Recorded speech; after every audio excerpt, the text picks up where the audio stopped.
ಚಾಮರಾಜನಗರ ಜಿಲ್ಲೆಯ ಕೊಳ್ಳೇಗಾಲದಲ್ಲಿ ನಿನ್ನೆ ಸಾಹಿತ್ಯ ನಡಿಗೆ ಶಾಲಾ ಕಾಲೇಜುಗಳೆಡೆಗೆ ಹಾಗೂ ಸಮುದಾಯದೆಡೆಗೆ ಕಾರ್ಯಕ್ರಮ ಹಮ್ಮಿಕೊಳ್ಳಲಾಗಿತ್ತು. ಶಾಸಕ ಎಆರ್ ಕೃಷ್ಣಮೂರ್ತಿ ಕಾರ್ಯಕ್ರಮಕ್ಕೆ ಚಾಲನೆ ನೀಡಿದರು. ಈ ಸಂದರ್ಭದಲ್ಲಿ ತಹಶೀಲ್ದಾರ್ ಬಸವರಾಜು, ತಾಲೂಕು ಕನ್ನಡ ಸಾಹಿತ್ಯ ಪರಿಷತ್ ಅಧ್ಯಕ್ಷ ಲಯನ್ ಎಸ್ ನಾಗರಾಜು ಕೊಂಗರಹಳ್ಳಿ ಮತ್ತಿತರರು ಉಪಸ್ಥಿತರಿದ್ದರು. ಪ್ರೀತಿಪೂರ್ವಕ ಸ್ವಾಗತವನ್ನ ಕೋರ್ತೇನೆ. ಸಾಂಪ್ರದಾಯಿಕವಾಗಿ ಕಾರ್ಯಕ್ರಮ ಇವರು ಸಹ ಬಂದು ಆಗಮಿಸಿದ್ದಾರೆ. ಅವರು ಸಹ ತುಂಬು ಹೃದಯದ ಪ್ರೀತಿ.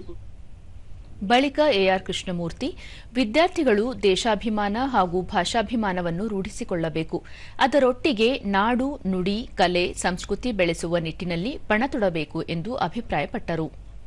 ನಾವು ಎಲ್ಲ ಆಂಗಲ್ಸ್ಗಳಲ್ಲಿ ನಾವು ಯೋಚನೆ ಮಾಡಿ ನೋಡಿದಾಗ ನಮ್ಮ ಪರಿಪೂರ್ಣವಾದ ಕನ್ನಡ ಭಾಷೆಯನ್ನು ಬಳಸುವಂಥದ್ದಕ್ಕೆ ಇವತ್ತು ಅವಕಾಶ ಆಗಿರ್ತಕ್ಕಂಥದ್ದು ನಾವು ಕಾಣ್ತೇವೆ. ಬಸವರಾಜು, ಪ್ರಸ್ತುತ ಪಾಶ್ಚಾತ್ಯ ಭಾಷೆಗಳ ಸೆಳೆತಕ್ಕೆ ಸಿಲುಕಿ ನಲಗುತ್ತಿರುವ ಕನ್ನಡ ಭಾಷೆಯ ಉಳಿವಿಗೆ ಪ್ರತಿಯೊಬ್ಬರೂ ಬದ್ಧರಾಗಬೇಕು ಎಂದು ತಿಳಿಸಿದರು.